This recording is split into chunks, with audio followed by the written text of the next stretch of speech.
Oh, okay.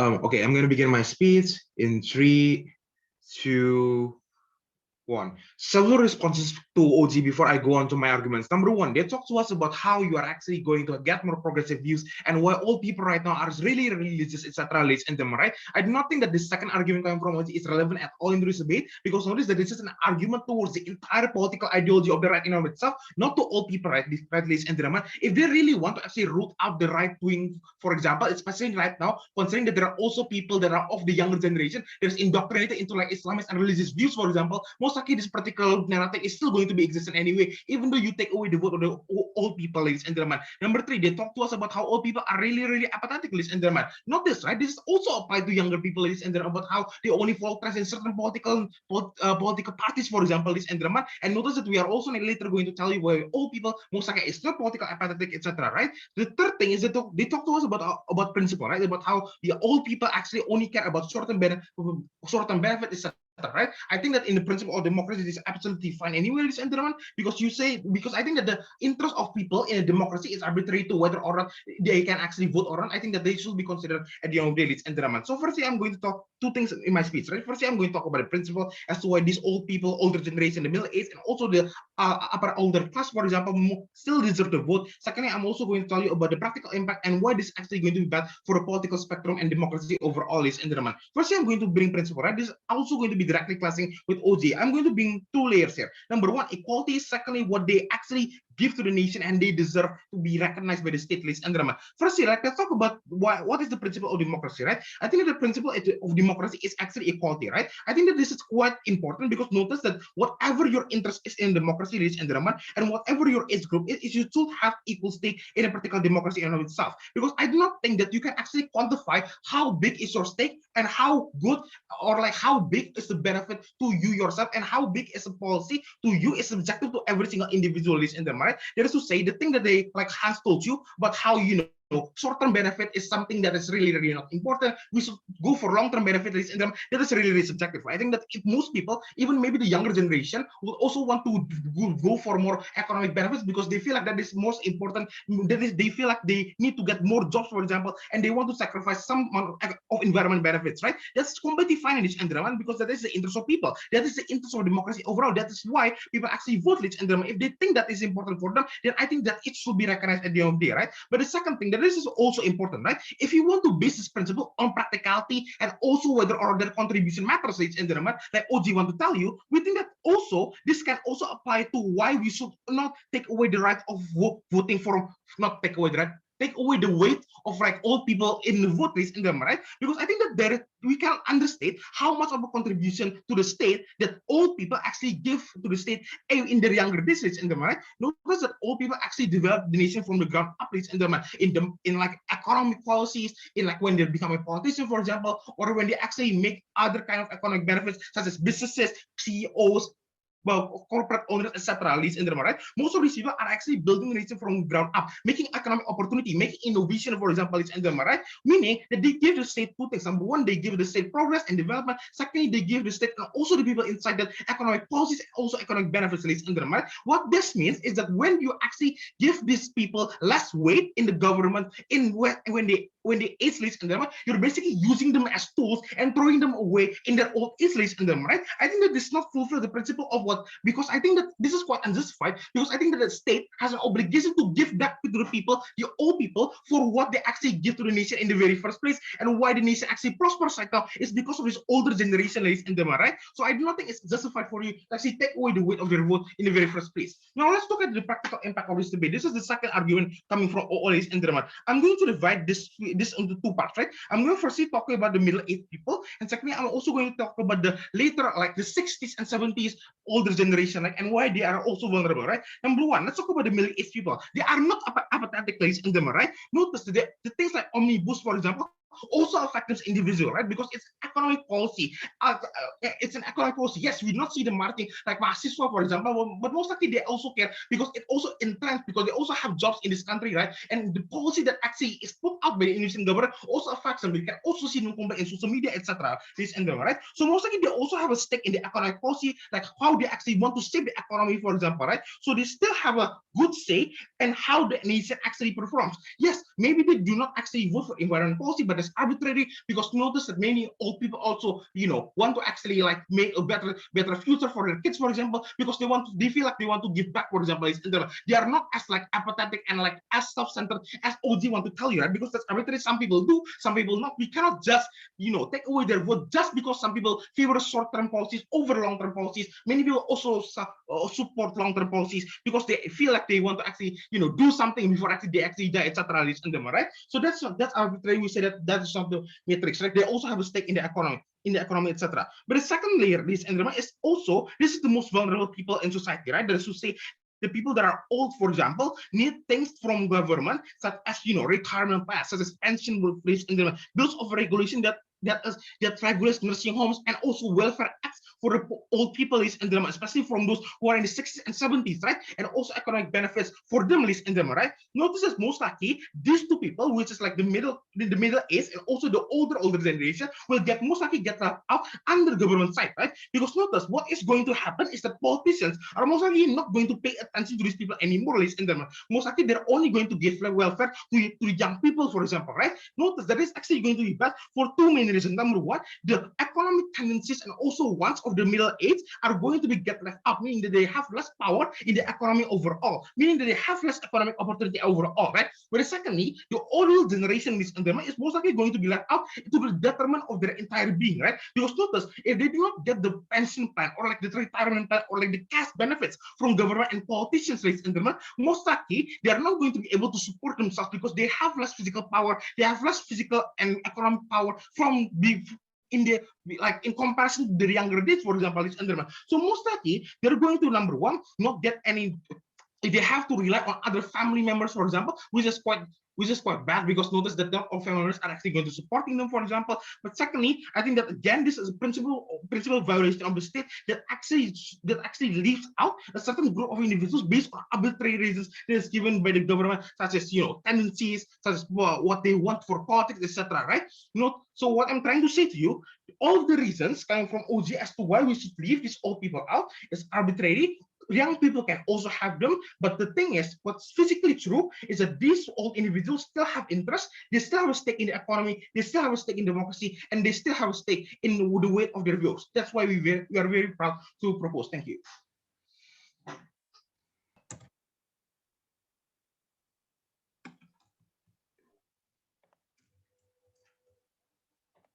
Okay, QI goes to chat, but if I don't respond, it's if you want to unmute your mic, it's okay.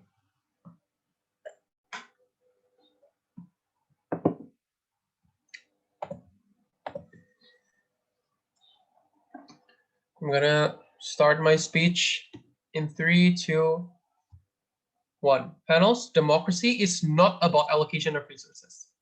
Democracy is about rights and responsibilities, as all other basic constitutional law principle. If it is true that democracy is about allocation of resources, then people should always be sacrificed for utilitarian purposes, right? Well, that doesn't happen in democracy. That happens in ancient monarch, for example, when the king does literally everything that he wants because the state is the king, right?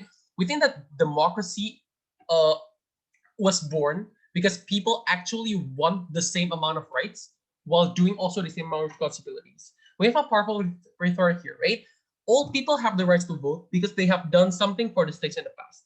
And young people have the rights to vote because they will do something for the state in the future. Now, this has a simple logic, simple and intuitive logic should win us the debate, right? Because we told you that regardless of who is more vulnerable one another, we think all generations do play a part in the development of the states. We think that in the end of the day, no age generation should be deprived of their rights of voting, even as minor as it is, right? I'm going to talk about three things here. One, I'm going to talk about 4 reasons why OG case cannot run. Two, I'm going to engage the OG sole benefit, talking about how, yeah, you can shift to long-term policy. And finally, I'm going to establish the importance of this case and why should we win this debate in this law.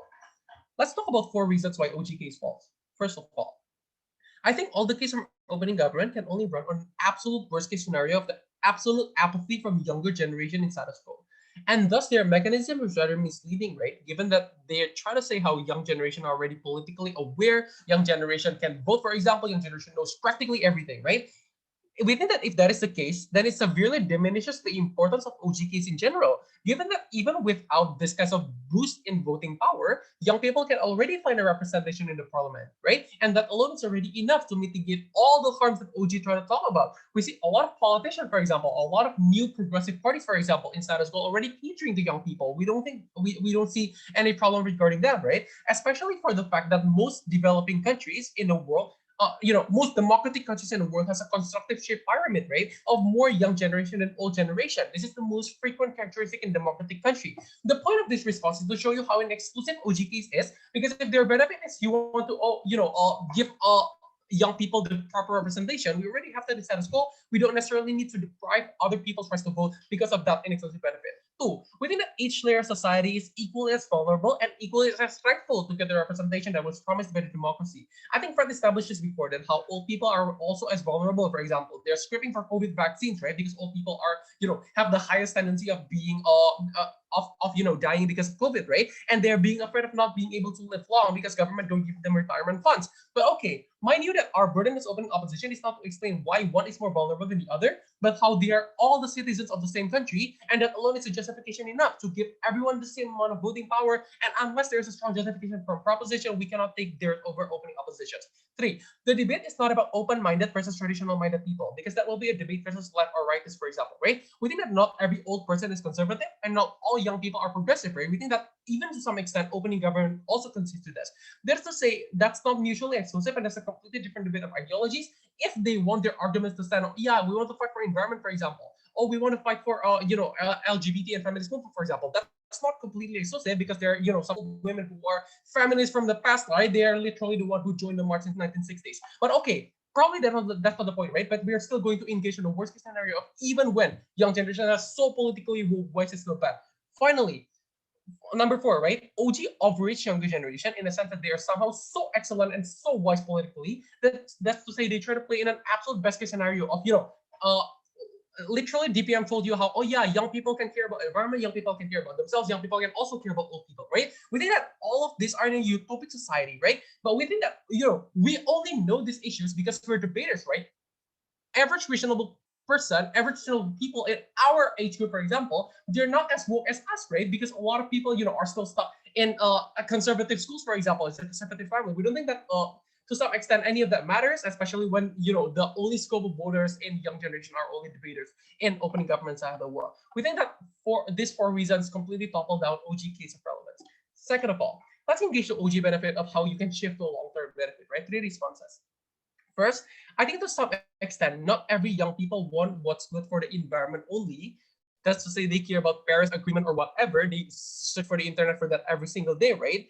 More than themselves. That is to say, if the age group that OG talks about is about 18 to 30, for example, I know they didn't want to talk about the numbers, but still let's engage with the numbers, right? We think that there are quite urgent issues for the young generation in 18 to 30, right? Because they need student loans, for example, to get to college. They need an easy way for a job because there's no way that they can care about the environment if they can't even put food on the table, right? They're living paycheck to paycheck, for example. They have to work, a 9 to 9, for example, or whatever you call that, right? We think that to some extent, even young generations also have urgent and pressing issues, right? For example, how we are currently being stressed out in college, for example, every single day. What's the point of this response, right? The point of this response is how in both sides of the house, there will still be short-term policies, right? Why is our side more important?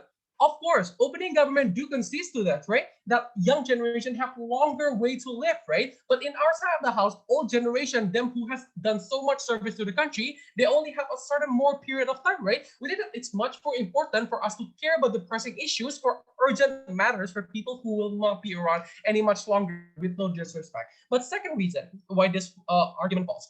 Opening government cannot just run away by saying that, oh, old people can still be catered.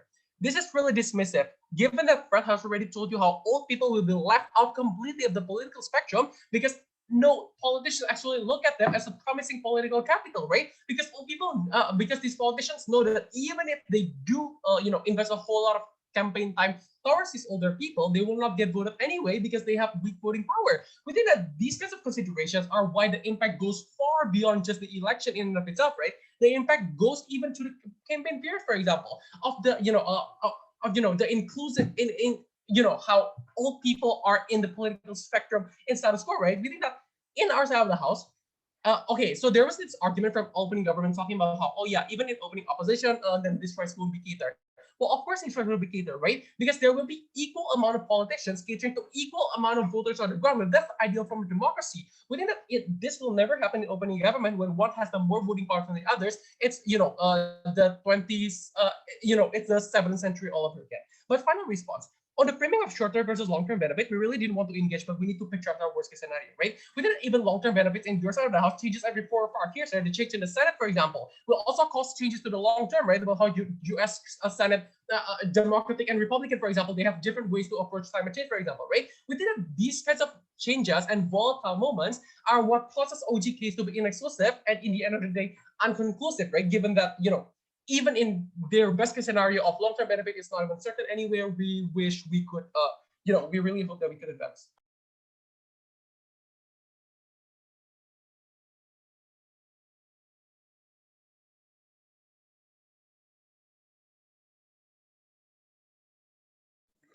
Thank you, Deputy Leader of Opposition, to open the closing debate. Okay, just setting up my timer.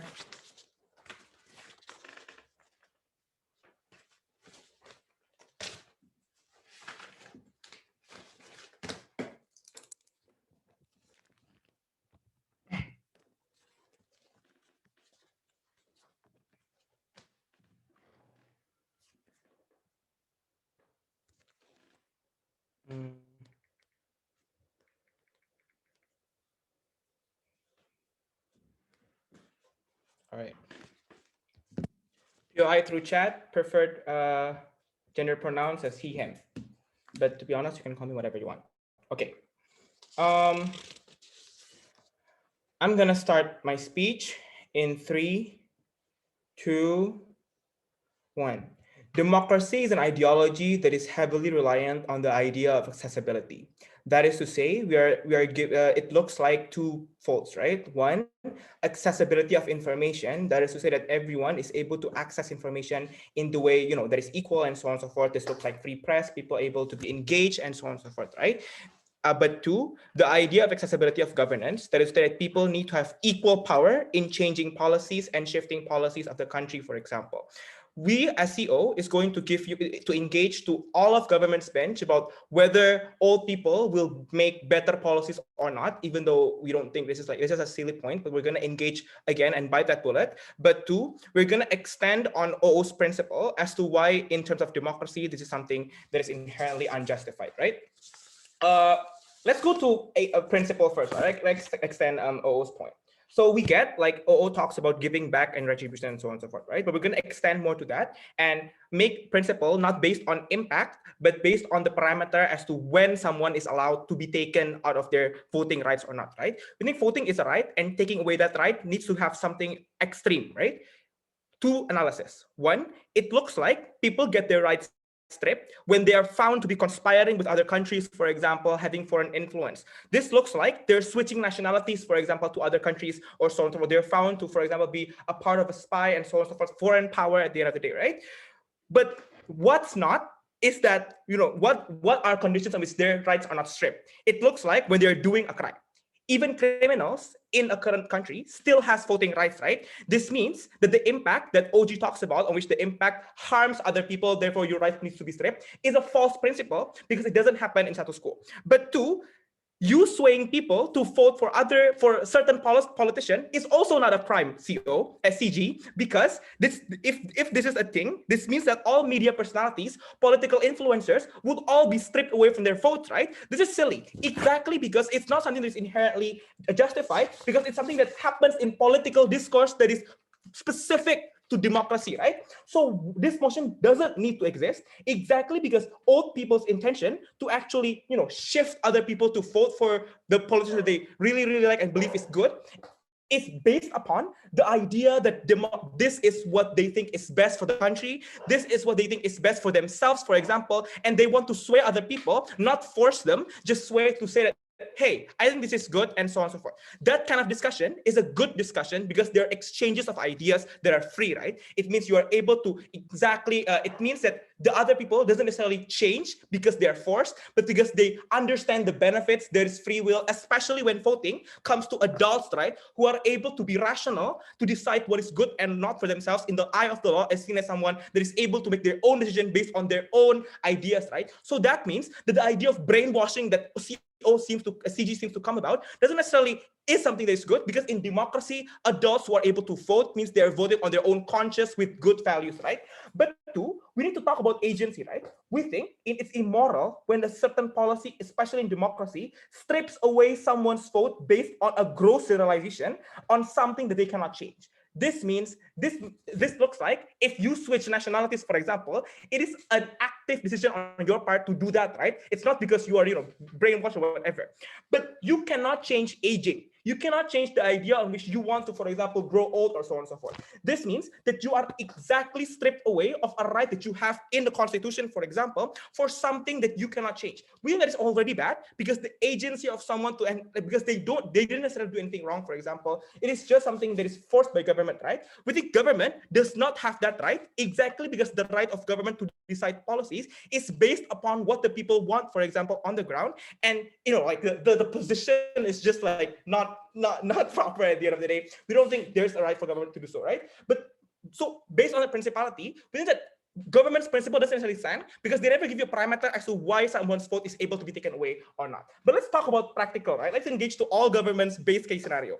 They talk to you about, okay, old people generally makes political discourse worse. Let's analyze this, right? We think that old people's values or interests will necessarily be put second when this when this motion is put forth. Exactly what government said, right? But why is this bad?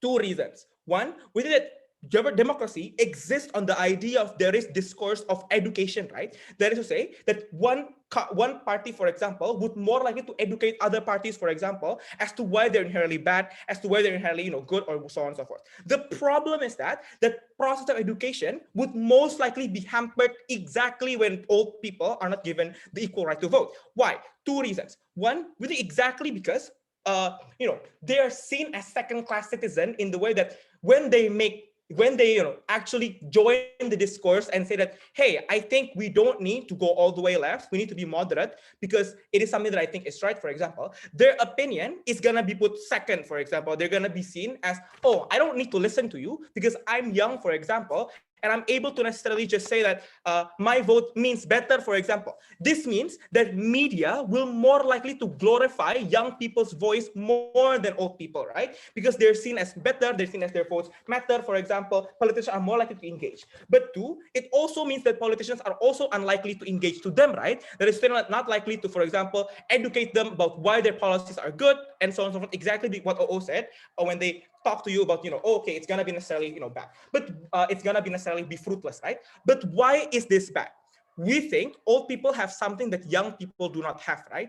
Experience. That is to say, the old people has lived long enough to have, experience as to what kind of policies work, for example, what kind of policies is actually actionable and mechanizable in current status quo. The problem with young politicians, if we're gonna be grossly generalizing, if government is going to grossly generalize, then also has that right to generalize at the end of the day, right? But the problem is that young people are more likely to be, especially who are on the very left and very right, are more likely to make grandiose policies that are inherently unmechanizable, right? This looks like Green New Deal by AOC, for example, who is unable to be mechanized exactly because there are no funds, for example, or it's seen as something that is too risky at the end of the day, right? Old people's contribution in this political discourse matters exactly because they have understanding as to what has worked in the past, but exactly because they have the experience to tell you that this kind of policy is a policy that is inherently workable, for example.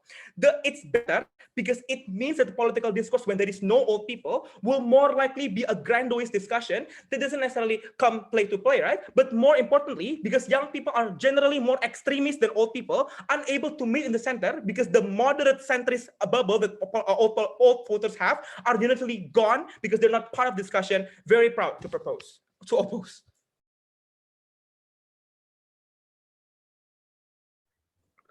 Thank you, member of opposition. Test. Am I audible? Yes, you are. Okay, cool. POIs through chat, through the raise hand feature, or through turning on your camera and wave. Yeah. Starting my speech in 3, 2, 1.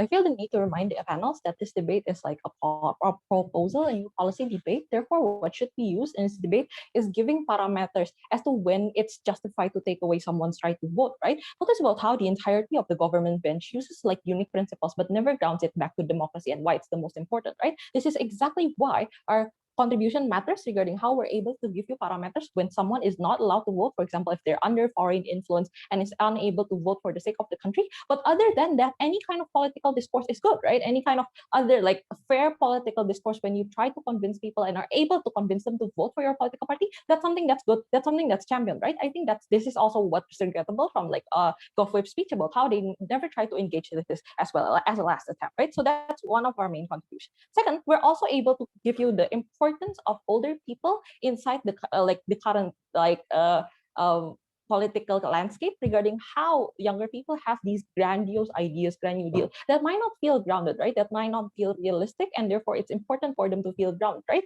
I don't think that there's sufficient explanation coming from OG and CG regarding how they're going to best counter this and how they're able to make policies that are grounded beyond what's happening in the current status quo, right? No response to that as well. That's also why this is important in this debate, because what this debate demands is not like a valuation of like the policies per se and regarding violations of democracy, things like voter suppression, things like, for example, younger people being shut out of discussion. That's also something that we're against. That's something that's also being to progress in the current status quo, right? We're trying to expand. That's not something we're necessarily against. What we have to defend in the current status quo and what is like demanded from opposing opposition is exactly just to demand the right for these older people to vote, right? But let's engage one by one, right? Regarding OG case, I feel like elder people is being portrayed in such an unrealistic way, and they're being super dehumanized there.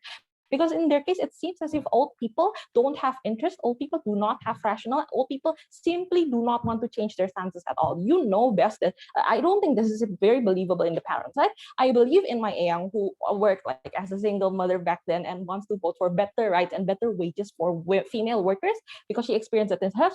I believe in my older like cousins who also vote for like better environmental protection inside Nusa Tenggara and so on and so forth because they feel like that's part of their culture and so on and so forth. Older environmental exists.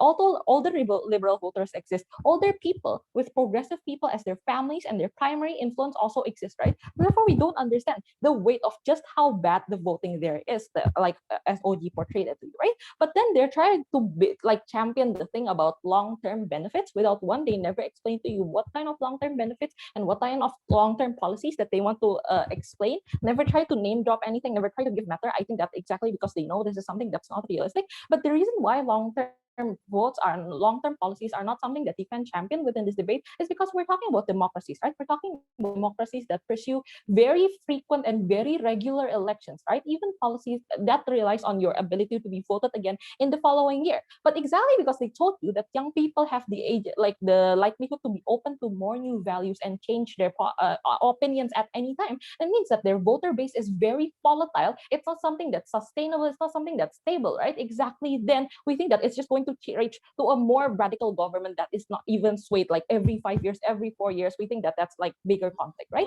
But secondly, they also try to argue to you, no unmuting. They also try to argue to you regarding this weird benefit of older political parties suddenly having a healthier political competition because the kids are not going to follow what their parents vote for, right? But we don't understand why necessarily what happens in the current status quo is bad, right? Because what you have like basic access to Google, you have basic access to your friends, you go to university, you go to schools where you get exposure to a lot new ideas and a lot new policies, right? We think that healthy discourse is something that's able to be pursued in the current status quo, right? Especially noticing about how this is a democracy. We're not talking about authoritarian. You have access to all the information that you want. This is something that's very specific to democracy and something that cannot be taken away, right? I think what OG is doing necessarily is that they're trying to discredit the ability of older people to strategize and generate votes, right? This is something that's very strong. They know where to campaign. They know where to get their people. This is exactly why Elgar talked to you about older people having experience and are able to help these people win, right? When they talk to you about having actionable and mechanizable steps, these are something that's lacking from the younger voters. And that's why we think that older people are also still deserving of voting, right? So OG's case cannot stand. Let's talk about CO next then, right? They try to bring to you the principle of CG next. CG tries to bring to you the principle of retribution and about how there's indoctrination, right? But my question is very simple. If the problem is indoctrination, then why is decreasing votes the solution? Because indoctrination means that it is problem of influence, right? That means that regardless of whether or not you have to vote, you're still able to influence your children in a way that is very radical and mean, right? And if it's true that they're going to have their votes taken away, that means that they're going to become even more militant in the country to score and even less open to new ideas, right? We don't think that that's something that they want to champion. If anything, when they talk about the asymmetry of power, I don't think that they ever give you examples beyond parents having healthy political discourse with their children, or for example, like something barely mentioned in like the later whip speech regarding political suppression. But here's the thing though, there are already being steps taken against indoctrination and against, for example, voter suppression, right? For example, you have the right to vote in secrecy, right? Not everyone is like you, as where you identify as, for example, a Republican voter or a Democratic voter. You have protection and anonymous votes, right? But also voter suppression is something that's punishable. Every country has progress. Once you notice that there's voter suppression, then you can take the legal steps to make sure that it's not going to happen, right? We also have progress in education and exposure. We're also tackling indoctrinators like disbanding FBI. There are many other ways to make sure that your vote comes from some independent sources and that as a legal adult, you're able to make it on your own, right? Something that's very important. But lastly, they try to bring the argument of, for example, incentivizing younger people to participate in politics because then they feel more significant. But there's no logical link behind more votes and suddenly having your votes feel more significant, right? Because even then, if you give apathetic people more votes, they will remain apathetic. If you give like radical people more votes, they will also become more radical, right? Radical young people also exist. So there's no like discussion regarding why they're able to have good discussion, right? Recognizing that Elgar brought to you the harm regarding polarizing and how older people is able to become the center and become someone who has the middle ground, we think that exactly good discussion and good political like landscape only happens on our side of house, right? Because we have the experience, we have the centrism. Exactly because younger people do not want to engage with each other at all. You see leftist bubbles and rightist bubbles becoming an actual thing in social media. We think the only thing that can make sure that it's mediate, it's something that's grounded, it's something that's fair for the people, and there's no bigger conflict is the existence and the right for older people to vote. This is something that's more grounded. This is something that's more believable, and we brought to you more examples regarding this, right? All in all, I think the ones that best explain and answer the BOP is CO. So CO proceeds to semi.